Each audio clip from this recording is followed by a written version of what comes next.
I feel deeply honored and privileged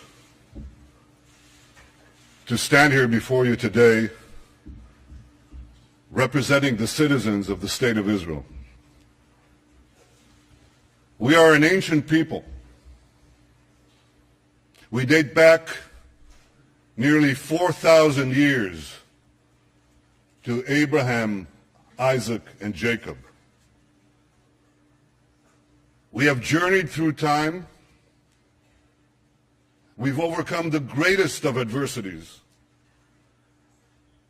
And we reestablished our sovereign state in our ancestral homeland, the land of Israel. Now, the Jewish people's odyssey through time has taught us two things. Never give up hope. Always remain vigilant. Hope charts the future. Vigilance protects it. Today, our hope for the future is challenged by a nuclear-armed Iran that seeks our destruction.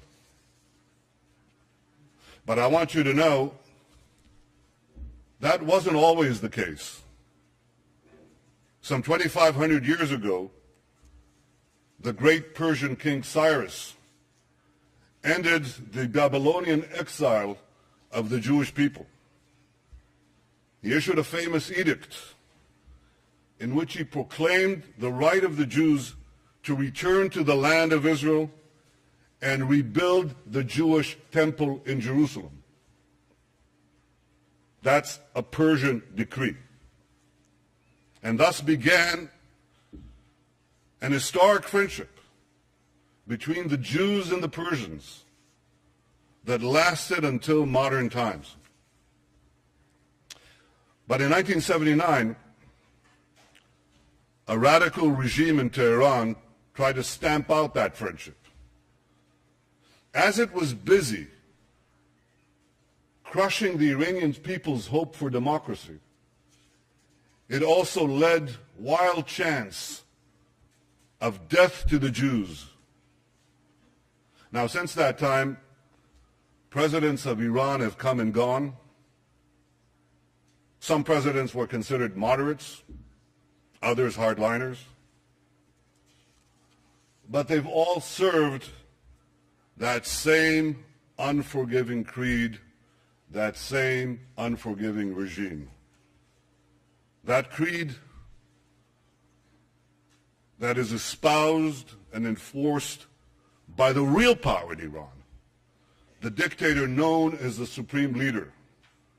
First Ayatollah Khomeini, and now Ayatollah Khamenei. President Rouhani, like the presidents who came before him, is a loyal servant of the regime. He was one of only 6 candidates the regime permitted to run for office. See, nearly 700 other candidates were rejected. So what made him acceptable? Well, Rouhani headed Iran's Supreme National Security Council from 1989 through 2003.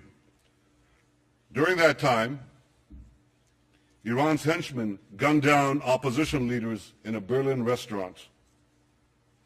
They murdered 85 people at the Jewish Community Center in Buenos Aires. They killed 19 American soldiers by blowing up the Khobar Towers in Saudi Arabia. Are we to believe that Rouhani, the national security advisor of Iran at the time, knew nothing about these attacks? Of course he did. Just as 30 years ago, Iran's security chiefs knew about the bombings in Beirut that killed 241 American Marines and 58 French paratroopers. Rouhani was also Iran's chief nuclear negotiator between 2003 and 2005. He masterminded the the strategy which enabled Iran to advance its nuclear weapons program behind a smokescreen of diplomatic engagement and very soothing rhetoric. Now I know, Rouhani doesn't sound like Ahmadinejad. But when it comes to Iran's nuclear weapons program, the only difference between them is this. Ahmadinejad was a wolf in wolf's clothing. Rouhani is a wolf in sheep's clothing. A wolf who thinks he can pull the wool over the eyes of the international community. Well, like everyone else, I wish we could believe Rouhani's words. But we must focus on Iran's actions. And it's the brazen contrast, this extraordinary contradiction between Rouhani's words and Iran's actions that is so startling. Rouhani stood at this very podium last week and praised Iranian democracy. Iranian democracy, he said. But the regime that he represents executes political dissidents by the hundreds and jails them by the thousands. Rouhani spoke of, quote, the human tragedy in Syria. Yet Iran directly participates in Assad's murder and massacre of tens of thousands of innocent men, women, and children in Syria. And that regime is propping up a Syrian regime that just used chemical weapons against its own people. Rouhani condemned the, quote, violent scourge of terrorism. Yet in the last 3 years alone, Iran has ordered, planned, or perpetrated terrorist attacks in 25 cities in 5 continents. Rouhani denounces, quote, attempts to change the regional balance through proxies. Yet Iran is actively destabilizing Lebanon, Yemen, Bahrain, and many other Middle Eastern countries. Rouhani promises, quote, constructive engagement with other countries. Yet 2 years ago, Iranian agents tried to assassinate Saudi Arabia's ambassador in Washington, D.C. And just 3 weeks ago, an Iranian agent was arrested trying to collect information for possible attacks against the American embassy in Tel Aviv. Some constructive engagement. I wish I could be moved by Rouhani's invitation to join his wave, a world against violence and extremism. Yet the only waves Iran has generated in the last 30 years are waves of violence and terrorism that it has unleashed in the region and across the world. Ladies and gentlemen, I wish I could believe Rouhani, but I don't. Because facts are stubborn things. And the facts are that Iran's savage record flatly contradicts Rouhani's soothing rhetoric. Last Friday, Rouhani assured us that in pursuit of its nuclear program, Iran, this is a quote, Iran has never chosen deceit and secrecy. Never chosen deceit and secrecy. Well, in 2002, Iran was caught red-handed, secretly building an underground centrifuge facility in Natanz.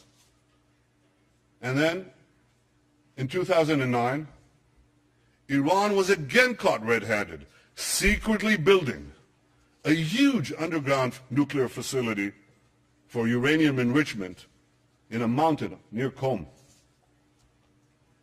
Rouhani tells us not to worry. He assures us that all of this is not intended for nuclear weapons. Any of you believe that? If you believe that, here's a few questions you might want to ask. Why would a country that claims to only want peaceful nuclear energy, why would such a country build hidden underground enrichment facilities? Why would a country with vast natural energy reserves invest billions in developing nuclear energy? Why would a country intent on merely civilian nuclear programs continue to defy multiple Security Council resolutions and incur the tremendous cost of crippling sanctions on its economy? And why would a country with a peaceful nuclear program develop intercontinental ballistic missiles whose sole purpose is to deliver nuclear warheads? You don't build ICBMs to carry TNT thousands of miles away. You build them for one purpose, to carry nuclear warheads. And Iran is building now ICBMs that the United States says could reach this city in 3 or 4 years. Why would they do all this? The answer is simple. Iran is not building a peaceful nuclear program. Iran is developing nuclear weapons. Last year alone, Iran enriched 3 tons of uranium to 3.5%, doubled its stockpile of 20% enriched uranium, and added thousands of new centrifuges, including advanced centrifuges. It also continued work on the heavy water reactor in Arak. That's in order to have another route to the bomb, a plutonium path.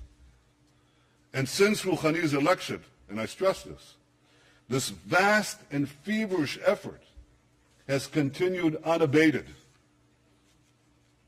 Ladies and gentlemen, underground nuclear facilities, heavy water reactors, advanced centrifuges, ICBMs. See, it's not that it's hard to find evidence that Iran has a nuclear program, a nuclear weapons program. It's hard to find evidence that Iran doesn't have a nuclear weapons program. Last year when I spoke here at the UN, I drew a red line. Now, Iran has been very careful not to cross that line. But Iran is positioning itself to race across that line in the future at a time of its choosing. Iran wants to be in a position to rush forward to build nuclear bombs before the international community can detect it and much less prevent it. Yet Iran faces one big problem. And that problem can be summed up in one word: sanctions. I've argued for many years, including on this podium, that the only way to peacefully prevent Iran from developing nuclear weapons is to combine tough sanctions with a credible military threat. And that policy today is bearing fruit. Thanks to the efforts of many countries, many represented here, and under the leadership of the United States, tough sanctions have taken a big bite off the Iranian economy. Oil revenues have fallen, the currency has plummeted, banks are hard-pressed to transfer money. So as a result, the regime is under intense pressure from the Iranian people to get the sanctions relieved or removed. That's why Rouhani got elected in the first place. That's why he launched his charm offensive. He definitely wants to get the sanctions lifted. I guarantee you that. But he doesn't want to give up Iran's nuclear weapons program in return. Now, here's a strategy to achieve this. First, smile a lot. Smiling never hurts. Second, pay lip service to peace, democracy, and tolerance. Third, offer meaningless concessions in exchange for lifting sanctions. And fourth, and the most important, ensure that Iran retains sufficient nuclear material and sufficient nuclear infrastructure to race to the bomb at a time that it chooses to do so. You know why Rouhani thinks he can get away with this? I mean, this is a ruse. It's a ploy. Why does Rouhani think he can get away with it? Because he's gotten away with it before.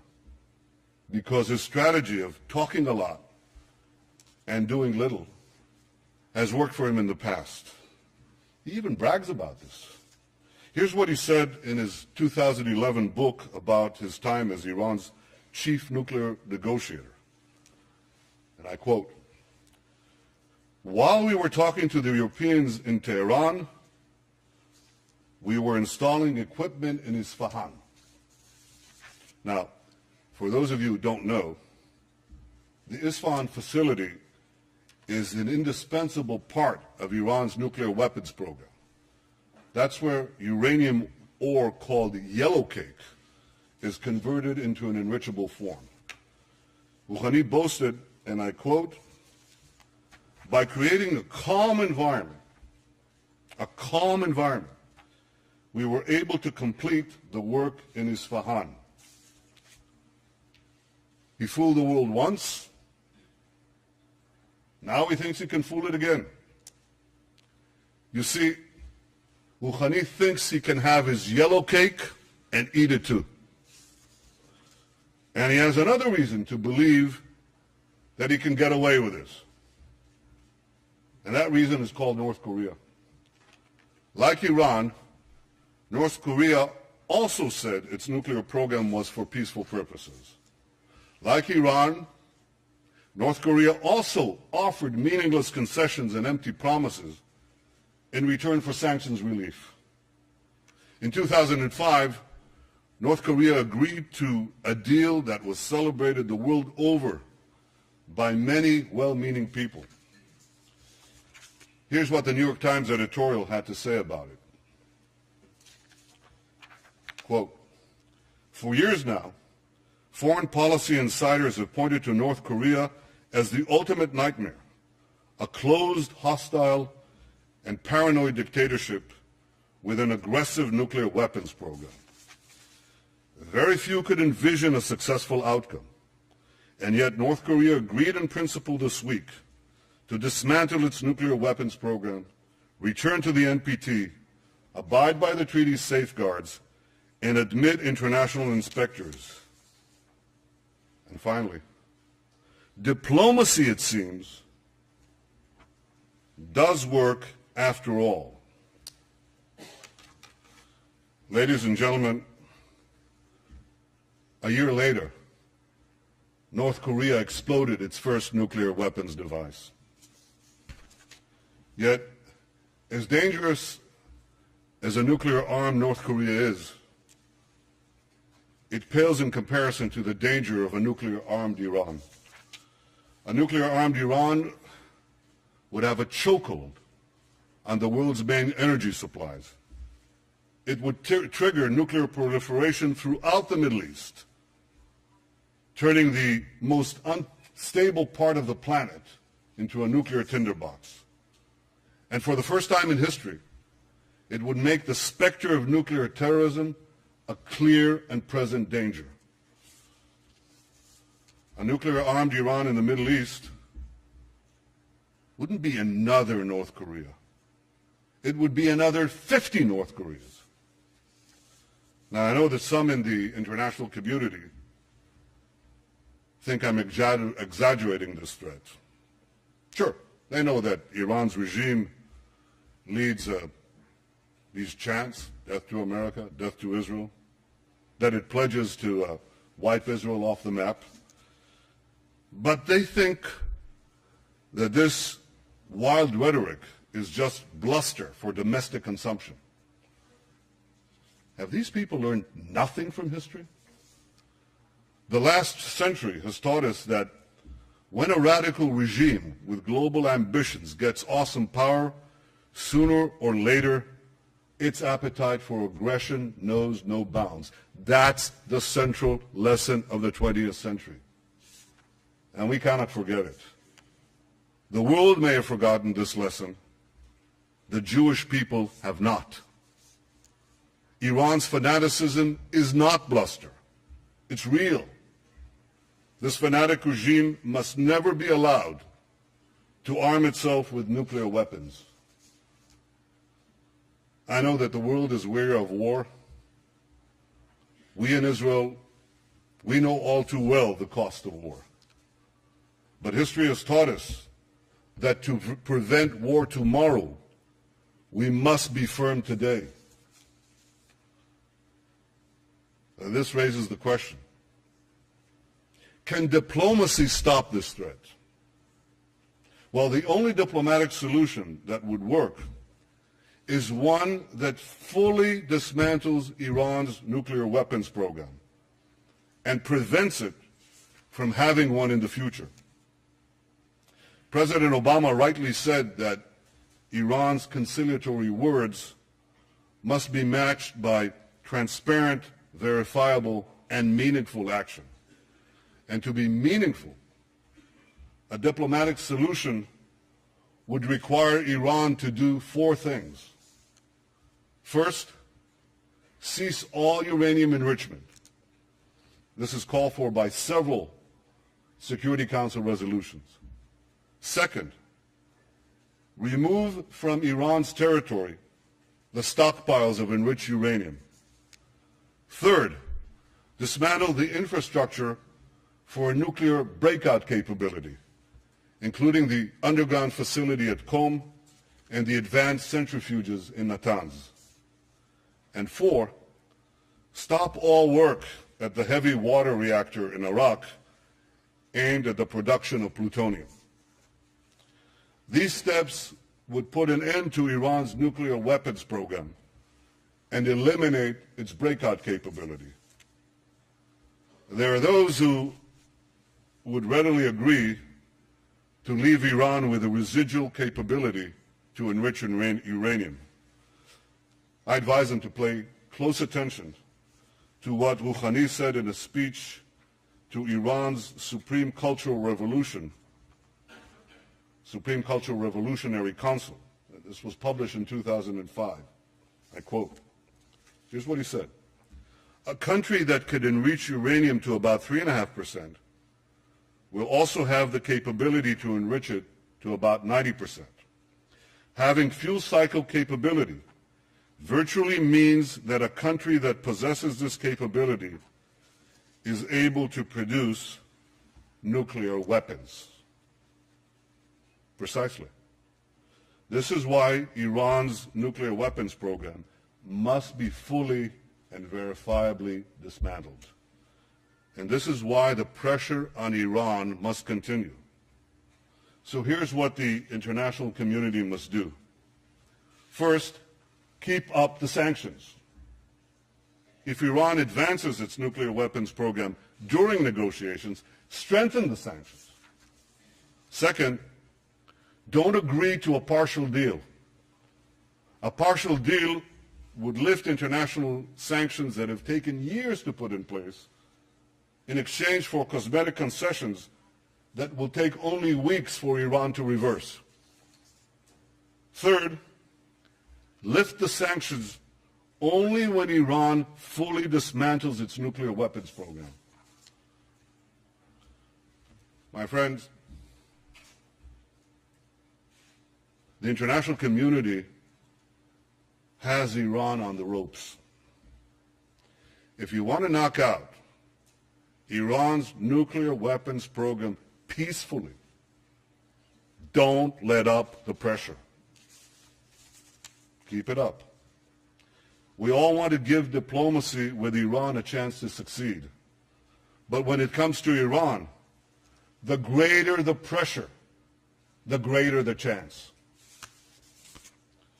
3 decades ago, President Ronald Reagan famously advised, trust but verify.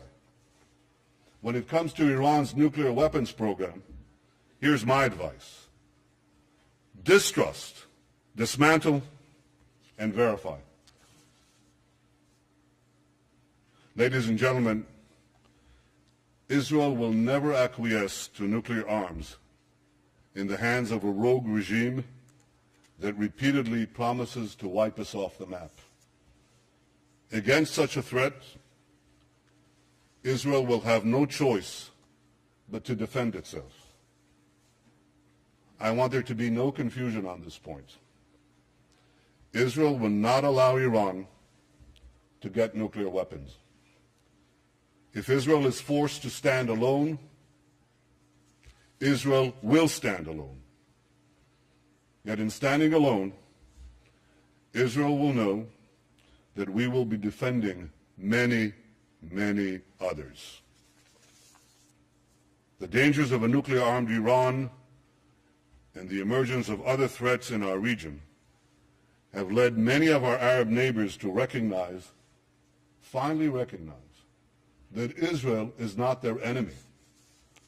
And this affords us the opportunity to overcome historic animosities and build new relationships, new friendships, new hopes. Israel welcomes engagement with the wider Arab world. We hope that our common interests and common challenges will help us forge a more peaceful future. And Israel continues to seek an historic compromise with our Palestinian neighbors, one that ends our conflict once and for all. We want peace based on security and mutual recognition, in which a demilitarized Palestinian state recognizes the Jewish state of Israel.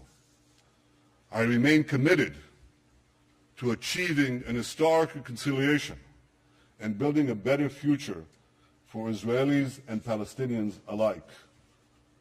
Now, I have no illusions about how difficult this will be to achieve. 20 years ago, the peace process between Israel and the Palestinians began. 6 Israeli prime ministers, myself included, have not succeeded at achieving peace with the Palestinians. My predecessors were prepared to make painful concessions. So am I. But so far, Palestinian leaders haven't been prepared to offer the painful concessions they must make in order to end the conflict. For peace to be achieved, the Palestinians must finally recognize the Jewish state, and Israel's security needs must be met. I am prepared to make an historic compromise for a genuine and enduring peace, but I will never compromise on the security of my people and of my country, the one and only Jewish state. Ladies and gentlemen, one cold day in the late 19th century, my grandfather, Nathan, and his younger brother, Judah, were standing in a railway station in the heart of Europe. They were seen by a group of anti-Semitic hoodlums who ran towards them, waving clubs, screaming, "Death to the Jews." My grandfather shouted to his younger brother to flee and save himself. And he then stood alone against the raging mob to slow it down. They beat him senseless. They left him for dead. And before he passed out, covered in his own blood, he said to himself, "What a disgrace. What a disgrace the descendants of the Maccabees lie in the mud, powerless to defend themselves. He promised himself then that if he lived, he would take his family to the Jewish homeland and help build a future for the Jewish people. I stand here today as Israel's Prime Minister because my grandfather kept that promise. And so many other Israelis have a similar story, a parent or a grandparent who fled every conceivable oppression and came to Israel to start a new life in our ancient homeland.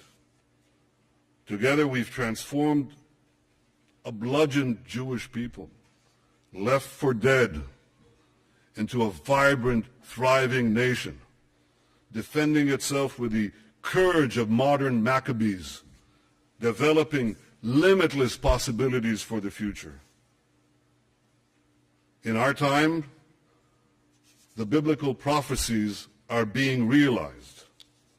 As the prophet Amos said, they shall rebuild ruined cities and inhabit them. They shall plant vineyards and drink their wine. They shall till gardens and eat their fruit. And I will plant them upon their soil, never to be uprooted again. ושבתי את שבות עמי ישראל, ובנו ערים נשמות וישבו, ונטו כרמים ושתו את יינם, ועשו גינות ואכלו את פריים, ונטטים על אדמתם, ולא ינטשו עוד. Ladies and gentlemen, the people of Israel have come home never to be uprooted again.